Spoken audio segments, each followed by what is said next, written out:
Young, a former president of the Florida Bar, to discuss the votes in your court award-winning public education program that you successfully spearheaded, educating Florida voters about merit retention for the 2012 statewide judicial elections.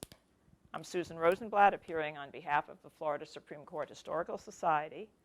And merit selection and retention are very important issues facing the public and the Supreme Court moving forward.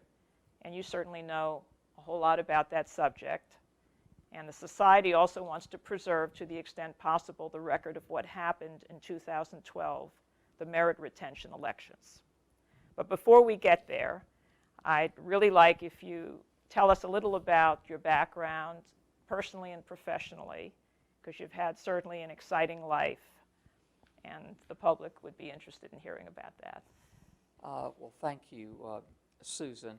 I'll start by saying that I was born in Durham, North Carolina, and that is significant to me because it happened that my natural father was in school, medical school at Duke University when I was born, and so I was born in the Duke University Hospital. And I always tell people that my love for Duke really, goes back to the time of my birth as a result of that. My dad had gone to Duke, had played football at Duke. I grew up with two dogs named Blue Devil 1 and Blue Devil 2. And I frequently tell people that it really never occurred to me that I would go to college anywhere other than Duke, and I was just lucky that I turned out to be a good student and had the opportunity to pursue my education there. My family moved to Tampa when I was 5 years old. My dad did a residency in OBGYN here in Tampa at Tampa General Hospital, and one of his close friends from Duke Medical School had done the same thing, and that brought us here to Tampa, and I've really made my home in Tampa ever since, other than when I went off to school at Duke and then at the University of Florida Law School. At Duke, I majored in history, and frankly, everyone expects you when you're a lawyer to have some really inspiring story about why you became a lawyer. I frankly didn't have that. My natural father died when I was quite young, and my mother remarried to Judge Lucky, and Judge was a lawyer, and he was, ultimately served as the public defender in Hillsborough County for 22 years, and that certainly gave me several things, an exposure to what lawyers did. I got to know a lot of lawyers and judges, and frankly got to know the segment of the bar, that helped, poor people, indigents, that kind of stuff, which was certainly important to my dad. And, sort of between my junior and senior year in high school or in college, I really started thinking about, what do you want to do with the rest of your life, and looking at what I thought my skill set was and what I thought I wanted in a career, including a job where you did, intellectually stimulating work, where there was a lot of variety in what you did. You dealt with people, you met interesting people, and you could make a decent living, all of those things. And, I thought about it, and I said, I think I'll go to law school. And so I applied, and I got into the University of Florida Law School and went to the law school and graduated. And, frankly, I graduated in 1974. I started in the fall of 1971, and at the time that I started, there were 33 women out of 334 students in my class. That was 10% of the class, and that was the largest number of women that they had ever had in a class at the University of Florida, and it was really an interesting experience for me to do that. I, as I say, I went to finish law school, did law review, that kind of thing. And when I came out of law school, frankly, even as a good student, job opportunities for women were not, what they are today. But I was lucky. My stepfather being the public defender, I knew I wanted to do litigation work, and so I applied for a job at the Hillsborough County State Attorney's Office, and E.J. Salsinas, now Judge E.J. Salsinas, hired me to come to work as an assistant state attorney, and I was the first woman to serve as an assistant state attorney in Hillsborough County. And it was really a great experience. I got tremendous trial experience. I met, many judges, and frankly, many of my colleagues at the state attorney's office, and the young lawyers who were then at the public defender's office went on to be judges, and it was a great thing for me to do, and as I say, gave me a lot of exposure to the judicial system and the court system and how it worked. And I left the state attorney's office after 3 years and got the opportunity to come to work at what was then Carlton Fields, Ward, Emanuel, Smith, and Cutler. Tom Clark was the head of the trial department at that time, and Tom Clark in 1978 was appointed to the 11th Circuit Court of Appeals, and left the firm to do that. But he hired me, and he was my first boss, and I was the first woman to be in the trial department. At that point in time, we had a litigation department and a trial department, and Sylvia Wobold was in the litigation department. They tended to do the longer term, big case litigation. The trial department, had the things that actually went to trial. At that time more, we actually still did some insurance defense, med-mal defense, products defense, smaller commercial and real estate litigation. But not that everything we did was small, but it was certainly not protracted litigation. And so that's how I started at Carlton Fields. Over the years, I ended up, moving more into more complex litigation myself, and now I do some probate, guardianship, and trust litigation. I do a lot of insurance coverage work, primarily in the environmental area and in the directors and officers insurance area, and then I do a lot of real estate related litigation and other kinds of business litigation. But it's kind of a somewhat different practice than the one I started with at the firm, but that's how it's evolved. And we've certainly changed. The firm's gotten bigger. We're now Carlton Fields, Jordan Burt, and have almost 400 lawyers. We had 65 when I started. And at one point I served as the head of our statewide litigation practice group, which is the largest practice group in the law firm. Wow. I've also served on our firm's board of directors, our firm's executive committee, and our firm's compensation committee. Over the years, having done my stint in firm management, I've kind of rotated out of that, to do other things. And certainly when I decided that I wanted to consider running to be president-elect of the Florida Bar, I knew I couldn't do that and do other kinds of management things. And so I guess that's, sort of my background, as a lawyer. I've done a lot of things in the bar and in the community. I think anybody who would look at my resume or CV would see that. I think you and I were talking a little bit earlier, but to me, I think I love being a lawyer. I enjoy what I do, but I also like being able to have the opportunity to serve organizations and causes, that I think are worthwhile. And over my, lifetime, I've found that to be rewarding. And as a result,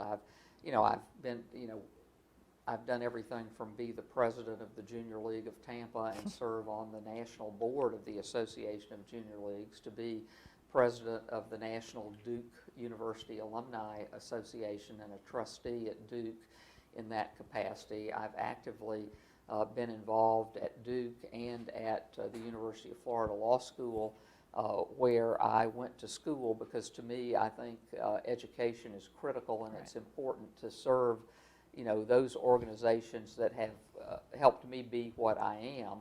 I've also been involved in the bar. I've been president, of my local bar and my local bar foundation, my Inn of Court. And, following that, I decided to become a member of the Board of Governors and run for that. And frankly, when I started that, it never occurred to me that I would be president of the bar. And I say that maybe somewhat naively, because in retrospect, I think I've been president of about everything I've ever been involved with. But I knew what a huge job it was, and I just didn't think that would happen to me. But as I worked with the bar and in my service to the bar, I realized that I might like to do that job, and a lot of people encouraged me to take that on, and I decided to do it. Interestingly enough, I ended up having a contested race for bar president, which really there hadn't been one probably in a little over 10 years. Yeah, a long time. And I'm convinced that part of why I had a contested race didn't have anything to do with me personally. It had to do with geography, and because one of my opponents, I think, thought that he was from Jacksonville, and we're actually friends, that he would have a better shot running against someone who was from another place out of South Florida. And then I think the third candidate who got in the race was from South Florida, and felt like that being from South Florida, he could beat someone who wasn't from South Florida. And I always have felt that both of them underestimated me and my campaign ability. And I think, frankly, I outworked both of them, and I spent a lot of time in South Florida, and I won the race. And I think that I had to have a runoff, and frankly, I ran dead even in Miami with the South Florida candidate, and I think to this day he hasn't recovered from that fact. And and because I then outdid him in other places, I won the election. So it was really an interesting process. And part of the reason I bring this up is because I think it sort of plays into the real reason that we're here today, and that is the politics of the bar and things that impact the court system and the different forces that are in play there. When I ran for bar president, my friend Judge Pat Seitz, who's on the Southern District Court of Appeal in Miami, Pat was the first woman to be president of the Florida Bar, and she had to run a contested race to do it. And the first thing she said to me is, Gwynne, the one thing you need to understand is when you run for bar president, this is real politics. Mm-hmm. And she was right. It's a statewide race, and it was real politics, and you had to go out and campaign and be places and deal with a wide constituency that had different views about the role of the bar and the role of the legal system. And you had some serious contenders. And I had some serious contenders, including someone who was a well-regarded former state senator who had run a statewide election campaign. And that was a learning process, and frankly, I think in some ways helped to prepare me for being involved in the Florida Bar's education program related to the judicial merit retention, in what turned out to be, highly contested retention elections. And so that I think those are really two significant experiences with political process, and that sort of helped lead up to it. And so I just add to that I think serving as president of the Florida Bar was truly one of the most rewarding things that I've done as a lawyer. And in particular, I think having the opportunity to be involved in the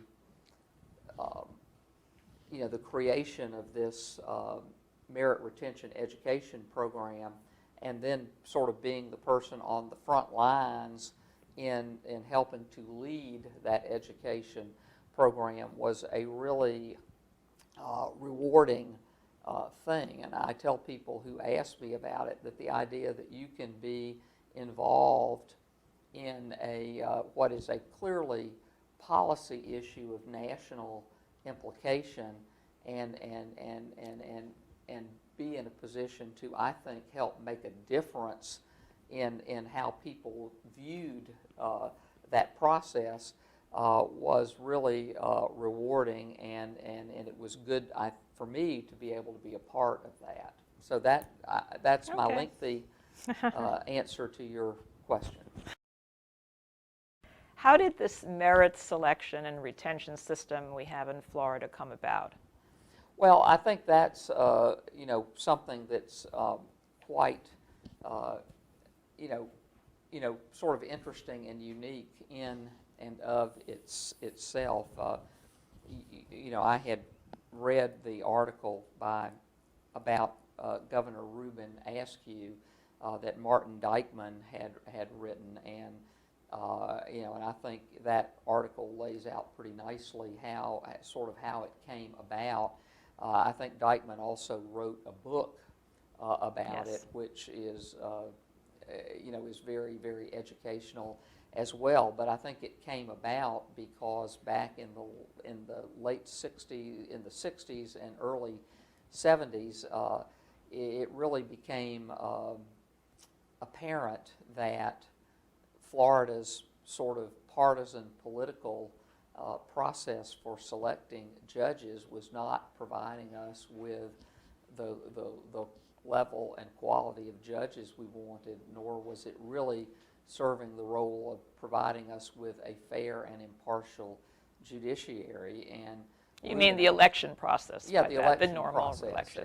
We have for trial judges. Because at that point in time, all Florida judges were elected, even Supreme Court justices, and while the governor could appoint people on an interim basis, much like the governor does in the trial courts now, the governor appointed all judges, and there was no screening process for them. It was done all through sort of the spoils system, who knew who and who could help get somebody appointed. I think Askew, as a legislator, really started to work on legislation to change the way that system worked. He had some success with it, but not really the level of success that he wanted. And after he became governor, I think he had wanted to see some reforms in the 1968, Constitutional Convention that really, frankly, didn't come through. And right around that same time, the Florida Bar, who had been promoting, changes to the system for an appointive type system, we were having issues on the Supreme Court relative to, really, almost criminal behavior, certainly improper behavior by Supreme Court justices, and really it started. I think the worst part of it is that as Governor Kirk was going out and Askew was coming in, there was a 4th DCA judge named Justice McCain, who Kirk appointed to the Florida Supreme Court, and frankly, the Florida Bar strongly told him that they did not think that was a good appointment, that they thought he had issues, he should not be appointed to the court, and the governor did it anyway. And ultimately, McCain resigned from the court before he was indicted, for criminal activity. But you had issues involving certain justices who were trying to impact lower court decisions, there's one story that I think Dykeman talks about in his book that involved a justice taking a memorandum on the golf course related to a pending case and circulating it to certain people on the court, but many different things that were trying to impact the process. And I think with that level of issues about the court, I think Askew took it upon himself in what I think I have always described to people, and certainly Dykeman described to it, really probably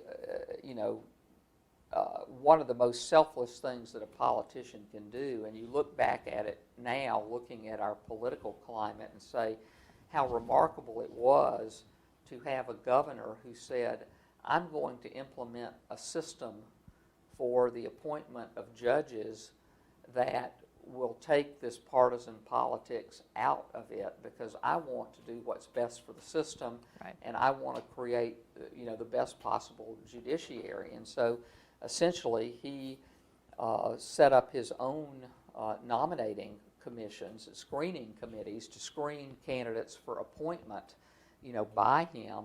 And he his original committees or councils had 3 people that he appointed, 3 people that the Florida Bar appointed, and then right, those 6 people appointed 3 people to be on it. And it really created a very representative nominating commission, and they were to screen candidates, applicants, and provide names to him for appointment. I think one of the things that was interesting about Askew is he probably went further than I think any governor other than himself ever went, and that was he really didn't want to hear from anybody but his staff about what the nominating commission had recommended, and he really cut himself off from political influence as it's been described. But I think that system worked well, and I think you saw some appointments to the appellate judiciary and to other places that really helped.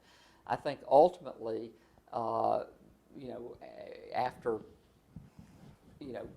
because of the corruption on the court, we ultimately had a system that was approved constitutionally that provided for the nominating commissions that would make recommendations to the governor, and that provided for the appointment of the Supreme Court and appellate judges. But then, and I think that may have been done, as I recall, in more than one step. But in any rate, right, it was done, and that. But we were never able to eliminate elections for trial judges. One of his big things was making judicial elections non-partisan, which is still in place.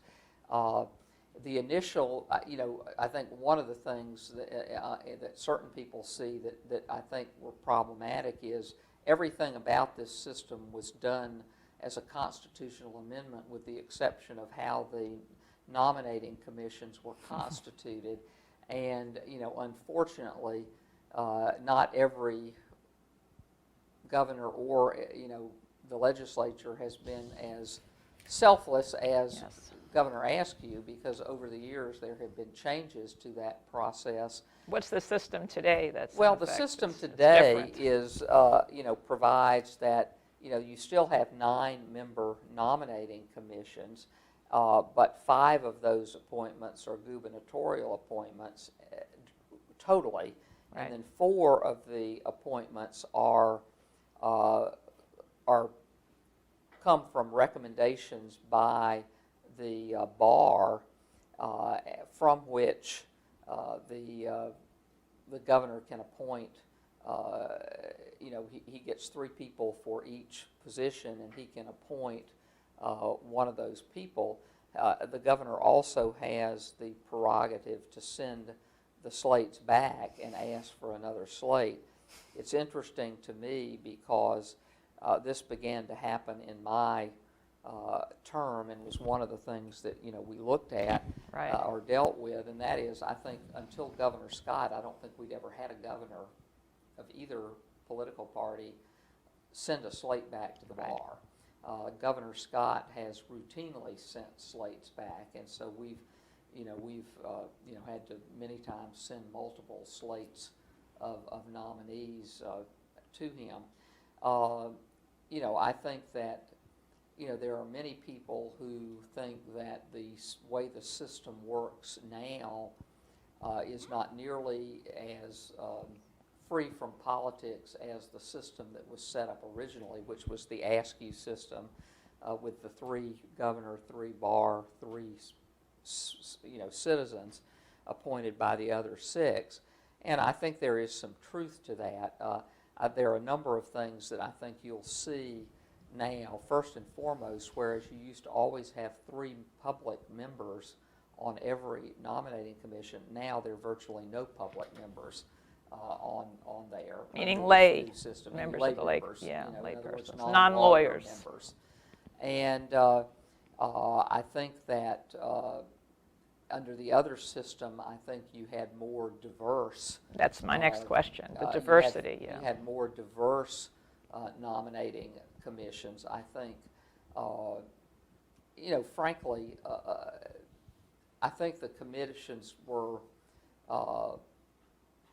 they have been more diverse in the past. They're currently not very diverse at all, and I think that as you have seen, recently, or we've seen recently in the press, Gene Pettis, who is the current president of the bar, appointed a task force to look at this issue, Right. and and they've made some pretty strong recommendations about the need to try to bring some diversity back to the nominating commissions. And frankly, during my administration as president and during the administration of my predecessor, Scott Hawkins, I think we all, both Scott and myself also really spent a lot of time pounding the pavement and talking to groups, particularly in my case when I would go to minority bars,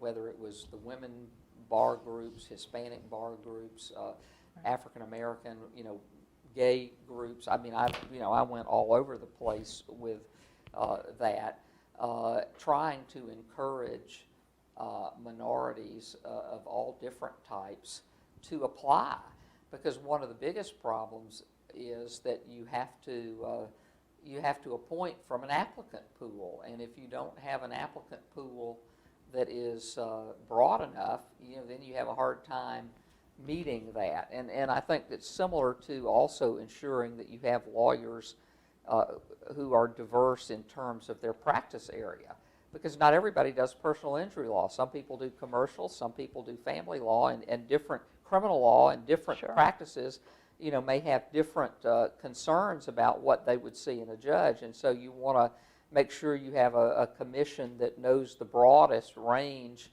of people to hopefully give us the best judges. I do think that the commissions under the current system are more politicized than they were in the past.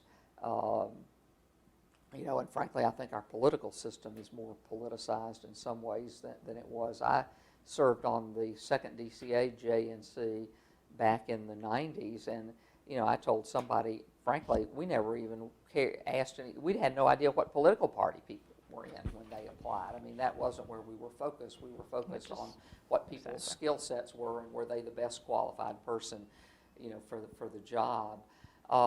The one thing I would say, from my perspective, I still think nominating commissions are good. Unless you have someone who is like a Governor Askew that really wants to completely take politics out of it in an appointment process, I think that every governor in an appointed process is going to be, looking probably more at people that governor think more like he or she does. That's philosophy. That's yeah. philosophy, and that's just natural. I mean, and I think people have a tendency to want to appoint people that they know or they have some connect with, or that someone that they know has recommended to them. And so, I mean, I don't think you can ever take, 100%, of politics out of it. But Right. but what the screening committee does even now is, I think it helps to send candidates to the governor who have a certain level of experience and expertise. My experience with it is that there are certain people that that you tend to, I think, have more qualified candidates come out of the nominating process than you do necessarily in an elective process. And integrity. That's not Yeah, 100% true, because I can give you plenty of examples of really great judges who, for whatever reason, couldn't get out of a nominating commission. They got elected, and they've been wonderful judges. So, I mean, nothing is an absolute, Right. but I think, statistically, I think the JQC, for example, would tell you that they've had more issues with judges who were elected than they have with judges who were appointed, and statistically. And so I still think that there is merit to having a nominating commission system. To me, in the perfect world, I'd go back to having the kind of system that was originally in place, because I think in the end it provides you with the most representative commission, but that's not the system we have right now. So, Should the appointments be longer? I mean, the federal system is lifetime, and obviously we have a 70 years mandatory retirement age. But I know when the justices were interviewed, there was some discussion of, perhaps if we had to go through this every 12 years, it would be I more don't plausible. know. I can't give you the answer, the answer to the complete answer to that. But it seems to me that one of the options to look to dealing with the system might be to provide for, particularly for the Supreme Court. I don't know if anybody's analyzed it for the district courts of appeal. That if you were appointed to a 15-year term or a 20-year term, would that be better? I think from what I've read, the data shows that because of when most people are appointed to the Supreme Court, they 15 to 20 years is probably the maximum amount of time that people serve, because people tend to have reached a certain level, age and level of experience before they get on the Supreme Court, that they're older sometimes than Right. the candidates who would be going on the county court bench, Sure. for example. So, I mean, that might be one way of looking at it. Merit retention elections aren't necessarily perfect, but I still think that the appointment process and retention is a better system than the political election of judges or free-for-all. The ideal system is, I think, would be appointment for a really long term or appointment for life. I mean, clearly that frees the judge from political influences and fear that a decision that the judge might make will cause someone to mount a campaign for them not to be retained, or use some other basis to try to eliminate them. And if you go back and read the Federalist Papers that were used when they passed the original United States constitutional amendments, the reason that they put in lifetime appointments is because, having come from the experience of courts in England and otherwise, they felt that the only way to allow the judges to be completely fair and impartial, which they felt was important to the preservation of democracy, they needed to have them not be free from political influence, and lifetime appointment was the way to do it. So. I know with the recent 2012 elections, in the interviews of the justices, it was clear that they were quite anguished by the process and what they had to go through, and the restrictions. And Justice Perianti said she had many sleepless nights. Justice Quince agreed with Justice Perry's description of what he went through with his merit retention election. He felt like a sitting duck, and she said, yeah, she felt like she was being attacked. And Justice Lewis, he said he had a rock in his stomach for 2 years. I was a punching bag. People were shooting at us, and one of those bullets would hit us between the eyes, and that was his fear. And Justice Perianti summed it up by saying that the opposition campaign was down and dirty, and Justice Lewis said there was just like packs of lies. And it just seems so inherently unfair, like that's not part of your job description, and you're not able to, the justices could not really defend themselves because they can't campaign per se. The Florida bar, of course, is neutral. And it just seems like there's a problem, there's something wrong that needs to be fixed. And perhaps what you're explaining, going back to the ask you type of model. Well, and as I said, the bar was very supportive of, Governor Askew's approach, and I think the bar has always been supportive of the idea of merit selection and retention. Frankly, the bar, the bar was involved with the legislation that was the compromise here, which, as I understand it, was in part there because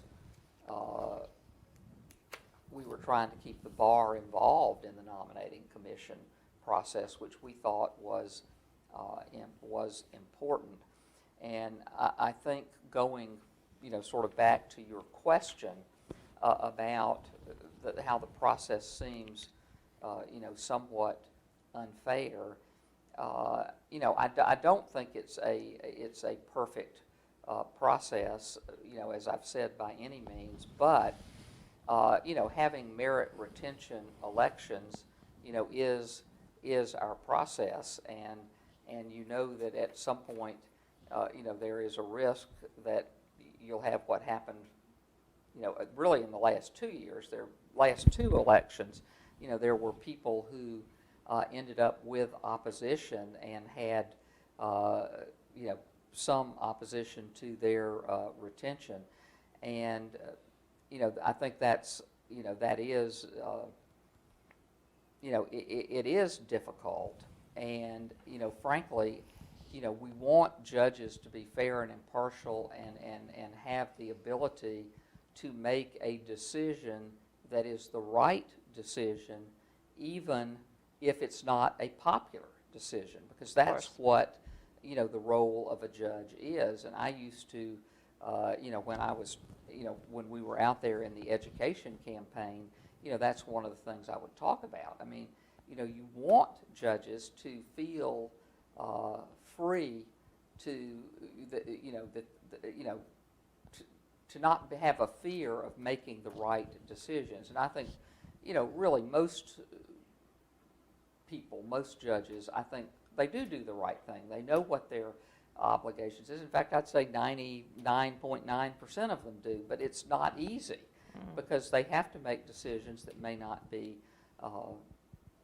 popular, and they can't come out and talk about themselves and talk about that because they have to be fair and impartial. And once you start talking about that, then it's going to create issues that may cause parties to believe that they can't be fair and impartial. So it really is kind of a catch-22, for them, and I can understand why the justices, felt the way that they did. I know that when I ran for president-elect of the bar, when I talked about the fact that this is real politics, I think what it does is you realize that how people make decisions and how people take positions in campaigns that you can't, in the case of a judge, they really are not in a position to defend them. And in Florida, as I think you pointed out in your question, Florida's bar is a mandatory integrated bar, which means that every lawyer in Florida has to belong to the Florida bar. And when you have that bar, there is U.S. Supreme Court case law, the Keller case, which interestingly arose out of a merit retention election for Justice Rose Bird in California many years ago, that essentially says a mandatory bar can't take a position either for or against a candidate, even a judge. And so we really, as a bar, are limited to being able to, take positions on issues that impact the administration of justice, and we do that, and and if a judge is unfairly attacked, we will come out and do what we can within the parameters of what we as a bar are allowed to do for that in connection with that. But in this campaign, we knew that we couldn't be to take a side one way or the other in these retention elections, and that's why we ultimately chose the route that we did to do the retention program. I don't know if that's truly answered your question, but no, it did. And how did it come about, the votes in your court? Well, it was interesting. I give a lot of credit to Scott Hawkins, my predecessor.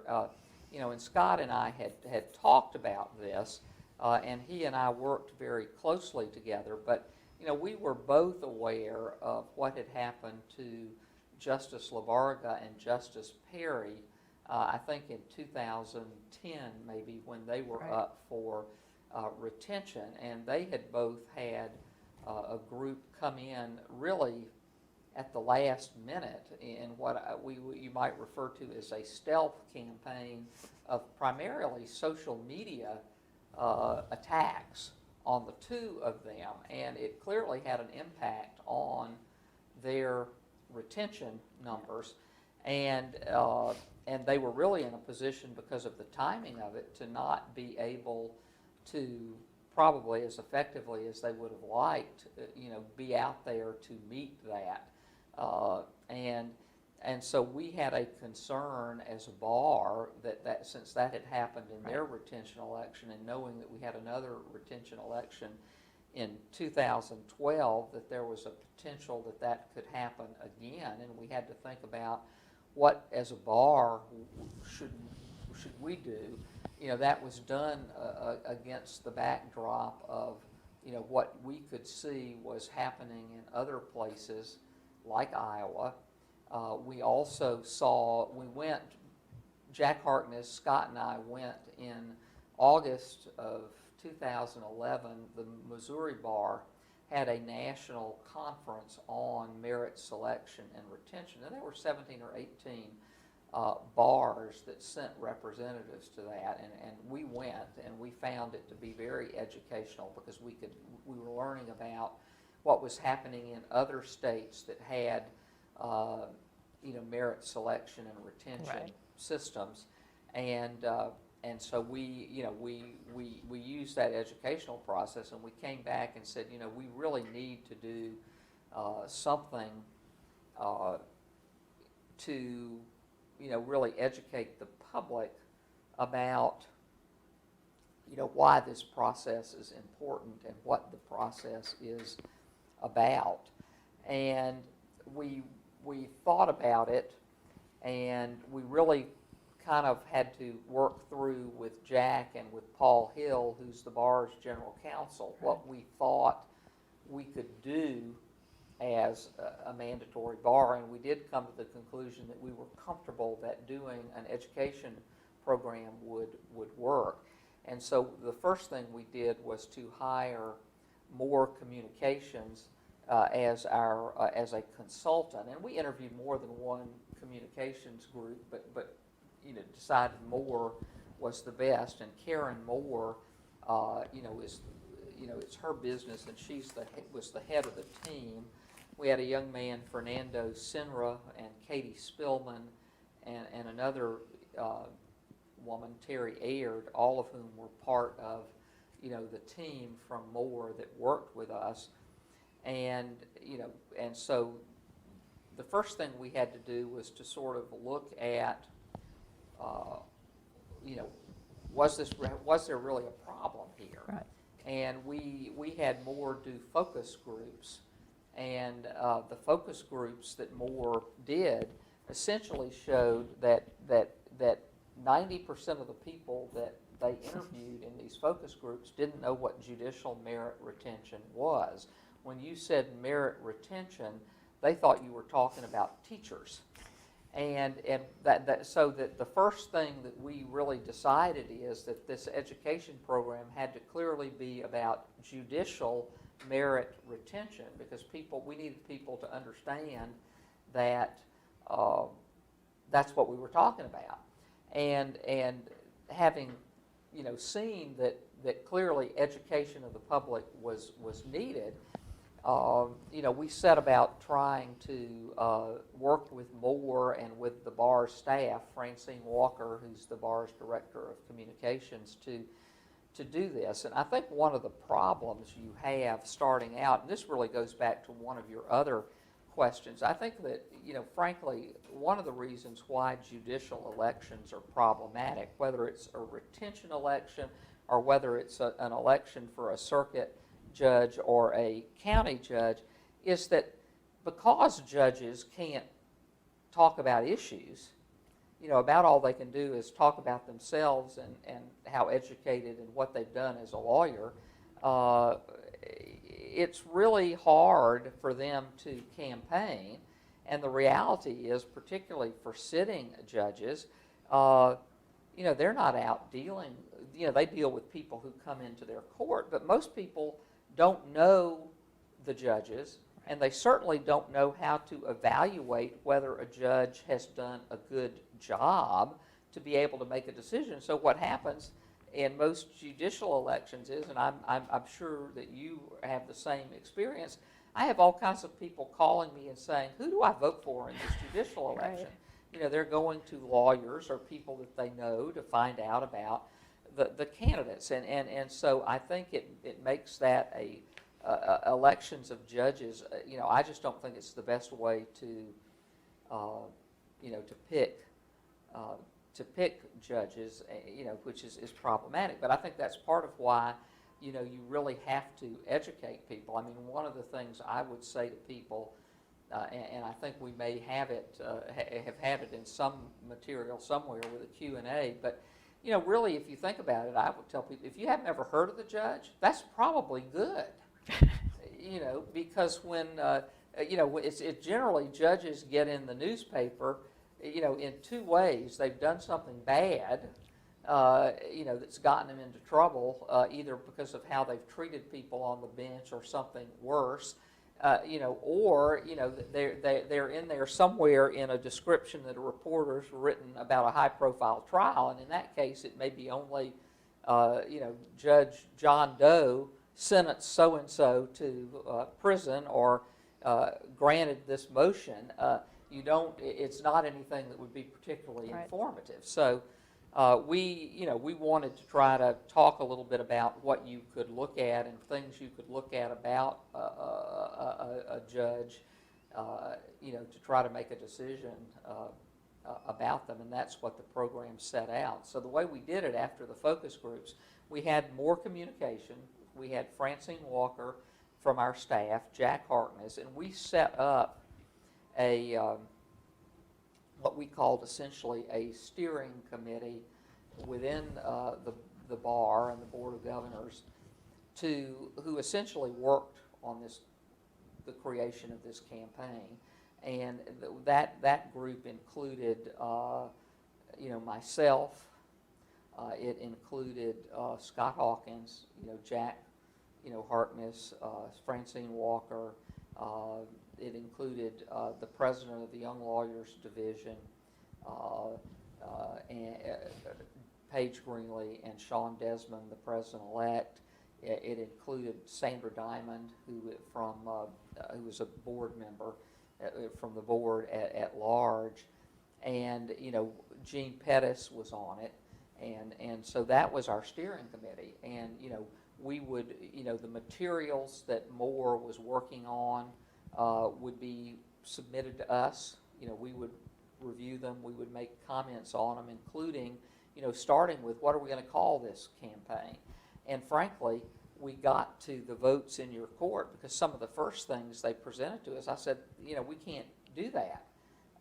It looks too much like an election thing, and so we really, carefully went through it, and came up with an approach, came up with materials, made a decision about how we would. What we would do. We wanted to do a video. We wanted to have a speakers bureau.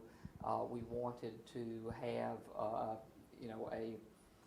an informational pamphlet, which we've always done. We wanted to have some other handout materials. We wanted to try to work with other groups to spread the word. Ultimately, we worked with social media in certain ways. And we really went through and decided what we were going to do, how we were going to approach it, and then we also knew that we wanted to kick it off with some press conferences that would really raise the profile for the education program, and we had to time it such that it would happen, enough in advance of the elections to make a difference, but not so far in advance that it would be forgotten. And so we did those. One we did at the end of April in 2013, and that was in Tallahassee, and the primary person at that was Governor Askew.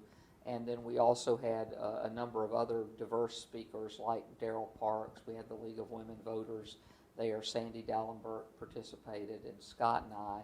We then had one a few days later in Miami with Bob Graham and Steve Zack and Vivian de las Cuevas Diaz, who was CABA president, the head of the Hispanic bar and the head of the Wilkie Ferguson bar, which is the African American bar. But the idea was, we had broad-based support and highly regarded people, to sort of kick this off.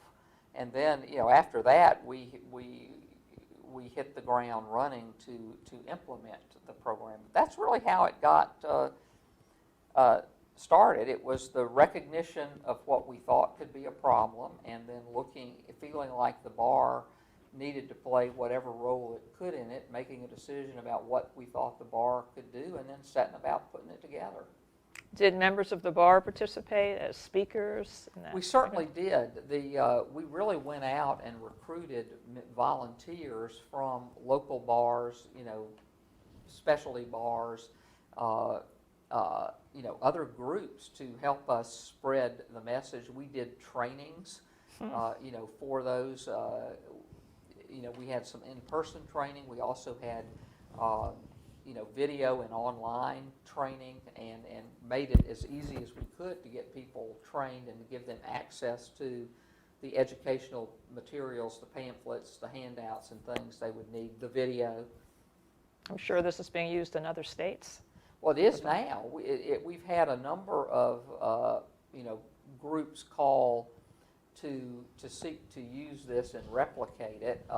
I think even the National Association of Women Judges, had called and asked if they could use parts of it for them. So we've had a wide range of groups who've wanted to use it. And it won an award.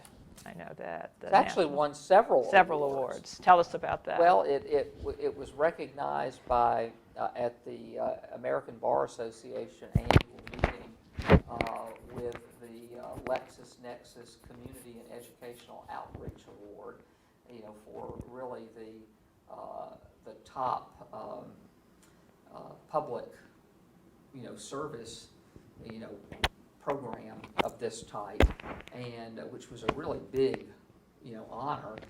Also, the National Association of Bar Executives gave its Luminary Awards first for excellence in special publications to the voter guide, and then also for excellence in publication to the Votes in Your Court, public relations to the Votes in Your Court program itself.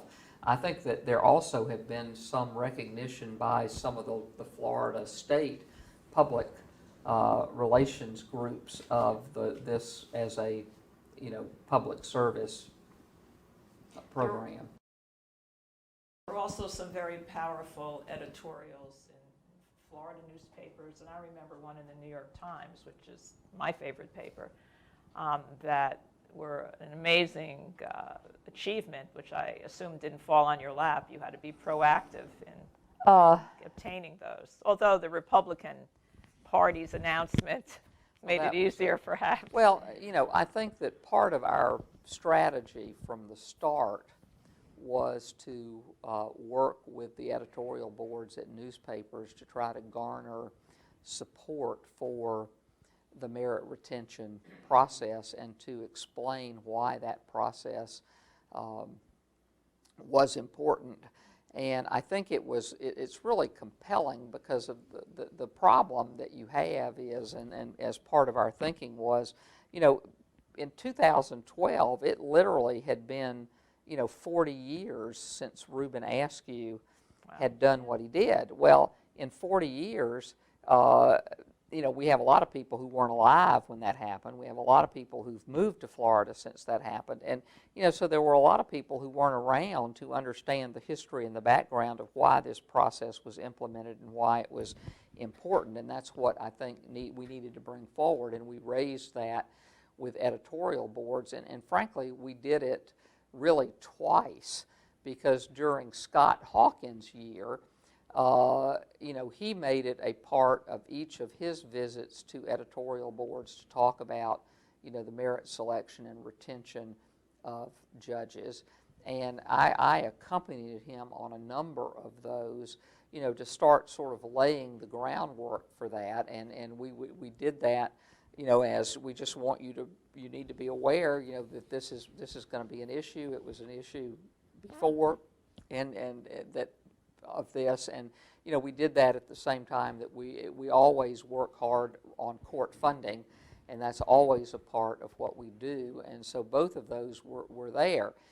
And in my case, because we knew we had the merit retention elections in November, and because we had already really had announced opposition to the retention of the justices, right. We knew this was going to be an issue, and so, I literally, our goal was that I was going to get every single one of my editorial visits to the major newspapers in the state done, before the election, and in enough time for the newspapers to be able to write something before the election. And so, I went to all of the 15, major, newspapers, editorial boards to talk about, our education program and why it was important to educate people about this process and why we have the process. And of course, I also talked to them about court funding and pro bono, which are my two other things that are critical. And I also was involved in, I was interviewed on radio, I was interviewed on television, about this, but really making a strong effort to get the word out in the media about why this process, what the process was about, why we had the process, and why the process was important, and to try to answer questions in an educational way about the process. And that seemed to work. We had started to get some good editorials on this, and you raised the fact. I think what made this interesting was, when the Republican Party came out in opposition to the retention, or the Republican Party Executive Committee, the retention of the justices, we knew we had to say something, but we had to figure out what was the right way to say it, because again, we're a nonpartisan organization, and frankly, I issued a press release, that came out on September 25th, which essentially said, that that a fair and impartial judiciary, was free from political, influence is really critical to the democracy, and that the Florida bar opposed, political endorsements by any political party, Democrat, Republican, or otherwise, in nonpartisan elections. And there were some people, frankly, I figured I must have done the right thing because I was getting complaints from everybody. When you have people on both sides of an issue complaining, then you figure, okay, I've done okay. And so we did do that, just again emphasizing the impartiality. And you said something earlier about the impact that had on the media, and at the same time that I was going and talking to editorial boards with the bar's education issue and why we thought they needed to take to help educate the public on this, obviously the justices were individually talking to editorial boards as well. I think that the issue related to the Republican Party Executive Committee opposition to their retention, I think what that had the effect of doing was to sort of demonstrate to the newspapers that what I had been saying to them and what I think the justices had been saying to them about the importance of fair and impartial judiciary and trying to have keep politics out of the system was an issue. And I think what it did was to cause anybody who had been sitting on the fence about whether they were going to write an editorial on this or an article about it, I think then stepped forward. And the other issue that came out really hand in hand with that, we didn't take a position till a little bit later, a couple of weeks later on that, but was in early October. There was also an amendment on the ballot to amend Amendment 5 that included, among other things, changes to the Supreme Court's rulemaking authority. And the bar had to look at that, and again, every time we take a position, we have to look at how we take the position. But my view of this, and I think Jack and the Board of Governors agreed with me in both instances, was that this was an administration of justice issue, and a person could decide to vote for or against that amendment on a lot of different bases. There were more than one thing, but the biggest issue for the court, for us, was that the bar has consistently opposed any effort to limit or negatively impact the court's rulemaking authority.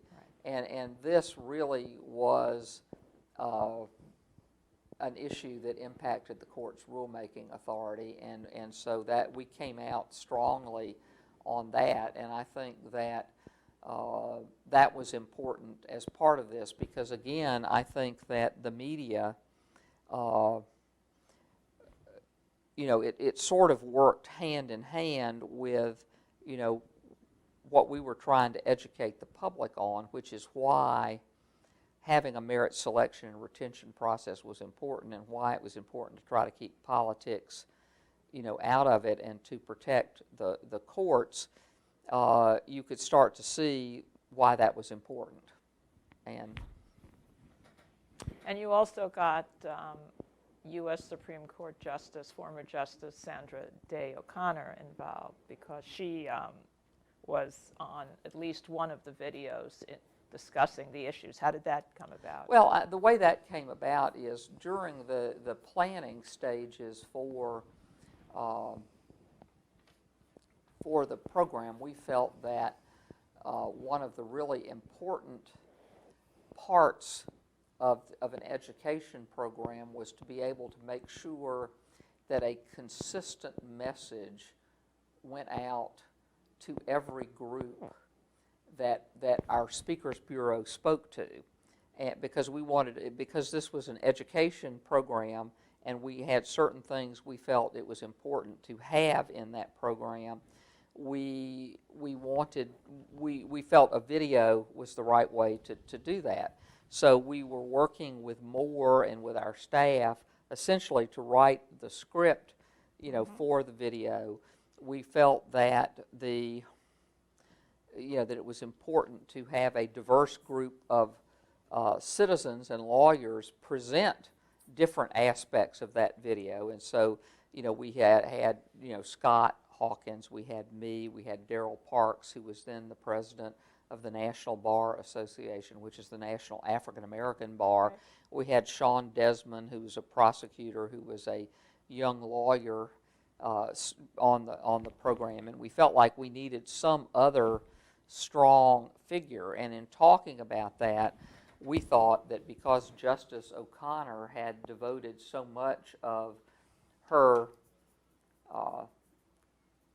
work since she became a senior justice on the court to this issue of merit selection and retention of judges, that she would be the perfect person to be on that video, to raise the stature of the video and to talk about the importance. And I think that we worked with Annette Pitts at Florida Law Related Education, who had a strong relationship with Justice O'Connor, through the Justice Teaching Program and their efforts there.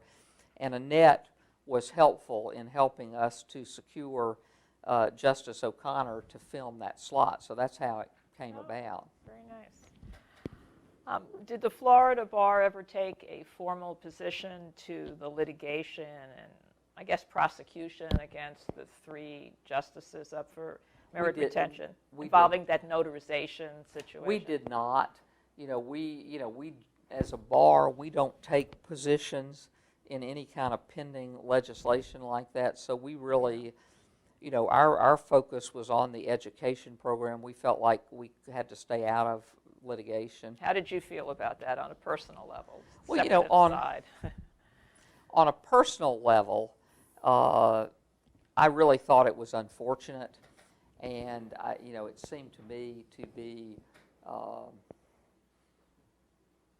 unnecessary, and frankly, it did seem to me on a personal level to be partisan. Now, I didn't, while I was bar president, I didn't speak to that issue. I stayed away from that issue because I thought I needed, because you have the risk that, well, gee whiz, you're coming out and defending the justice, then that's like supporting the justice, and we couldn't do that, so I had to have radio silence, which I did. I did know from where different people that I knew was involved. I knew things like virtually every justice on the court had used their secretary or whoever to notarize, and the idea that that argument was so stretched and so attenuated, it was unfortunate. But we didn't take a position. We couldn't. What is the Florida Bar doing now going forward in terms of continuing this education program about the merit retention system for next election? Well, we're kind of doing to some degree, utilizing some of what we did in the Votes in Your Court campaign, because one aspect of the Votes in Your Court was to put together a speakers bureau and have people who were trained to go out and talk about the issues in the Votes in Your Court program, and we felt that gave us a group of people who could help us continue with education, after the election, because clearly education had to continue. It couldn't stop because there were still a lot of people that hadn't been reached. And there are really two programs. The Florida Bar had always been very supportive of the Justice Teaching Program, which is Justice Lewis is active in that Florida law-related education does, related to civics education for young people. Okay, I forget what the current name of the committee is, but the Constitutional Judiciary Committee of the Bar that works with court-related issues had been working on a program called Benchmarks. And Benchmarks is an adult civics education program that is keyed to doing, for adults what justice teaching does for young people. And we have been working with trying to get people trained to go out and use benchmarks to continue to educate the public on these issues. So through support of justice teaching and benchmarks, we've continued to do this. And frankly, we've got now all of our information from the votes in your court is online, including the video. You can still go on the Florida Bar website and get all of the information. You can find information about all of the history online, and that was, I think, one of the important parts of the votes in your court was that everything was online. It was easy to access. And that's still there, and I think that's part of the ongoing, availability of information. And just to, you haven't asked this question, but I think this is part and parcel about what you say about what's the bar doing going forward on education. I think the bar has always played some role in trying to educate the public in these merit retention elections. We've always, helped to do brochures with information about the judges, and that kind of thing. We had not previously done something that was as expansive as the votes in your court, but I think that given what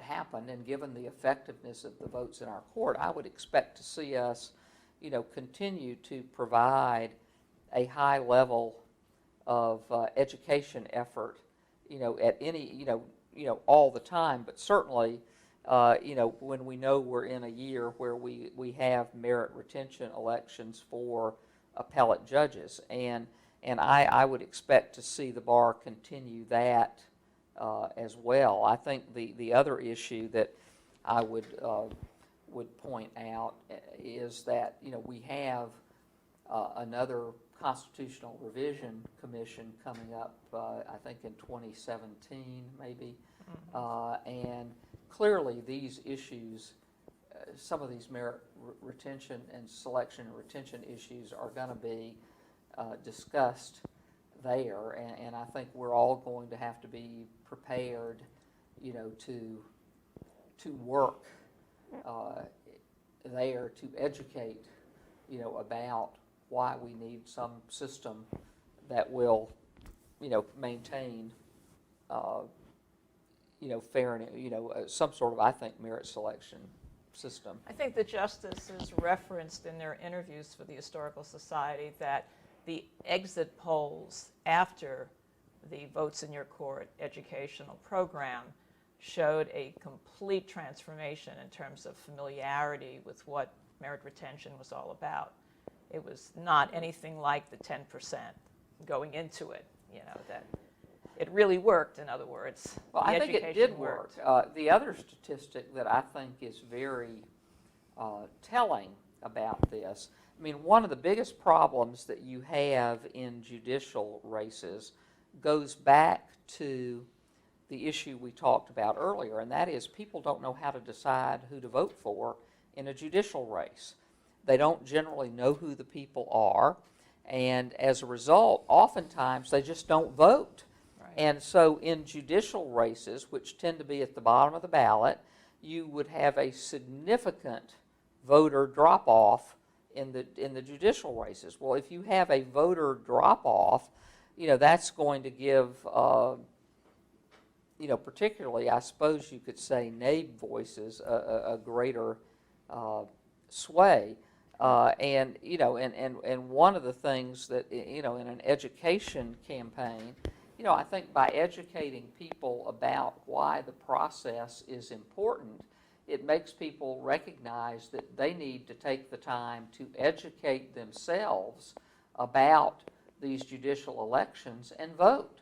And that was one of our biggest mantras was, what we're doing is we're showing you where you can find the information to educate yourself about the system and about the judges, whether it's the justices or the 15 appellate judges that are up for retention, to find out about them and then make an educated vote. And you can decide one way or the other how you want to do that, but you ought to vote and you ought to educate yourself.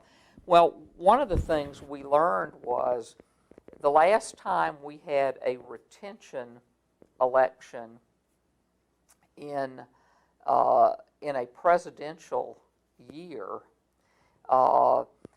you had, I'm thinking it was something like only, and I may not have these numbers exactly right, but something like only 75% of the people who voted in the presidential election voted in the retention election, okay?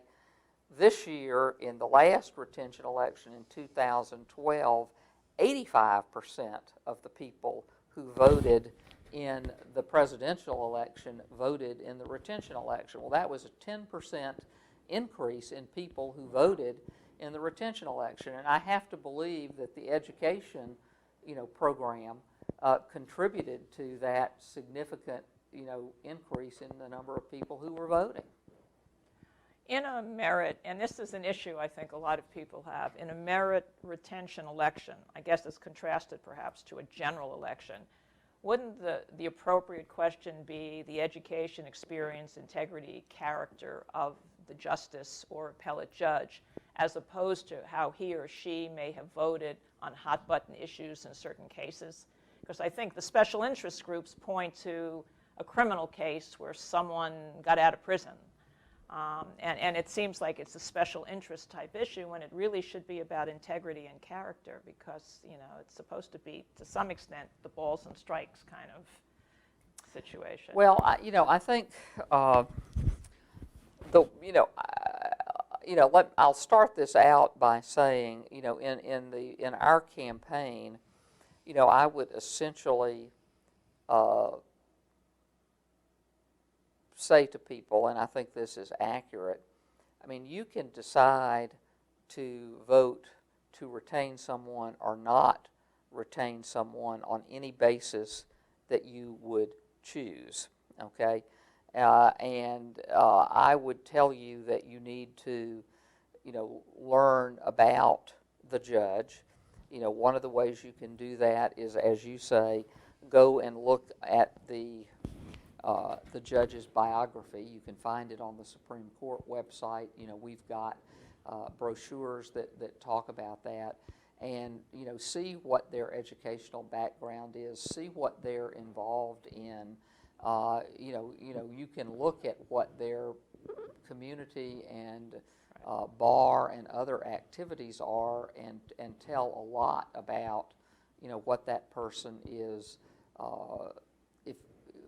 what that person does and is a solid person. I also would encourage them, and did, to talk to people who may know these justices or appellate judges, and who can tell you about them, and get that way. I said, read what the newspapers may say in their editorials, because they've interviewed and evaluated people.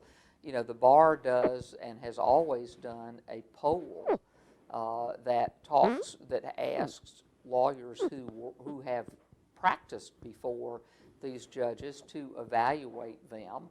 I said that poll is also a very useful piece of information for you. You can find that on the bar website, and you can get that and take all of that information into account. With respect to the court's decisions, I think what you need to the issue is the judge properly applying the law to the evidence or facts that's in front of them?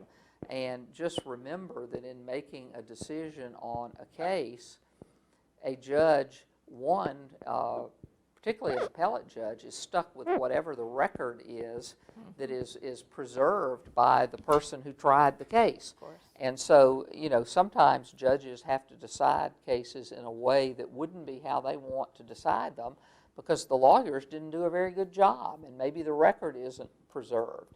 In other instances, judges are required to do the right thing and make a decision which they know won't be popular because that's what the law requires.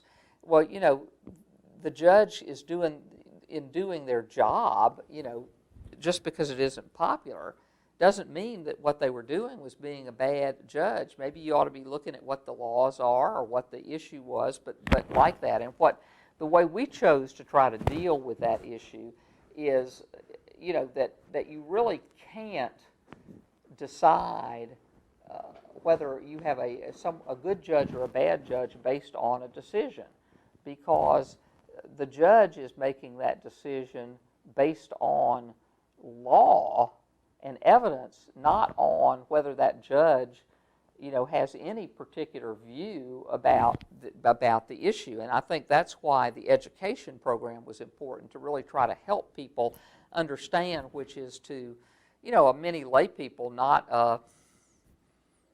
it's a foreign concept. To us, it's not a foreign concept. And so, and that's the way I tried to deal with it. I mean, I can't say that it would be, absolutely wrong to decide something, based on the fact that you don't like how a judge decided an opinion. It wouldn't be the way I would do it, but it doesn't mean that you can't do that. But I think it's a question of understanding what goes into the process of making a decision. One of the things that that just demonstrates the fallacy of the whole thing. There was a particular case that the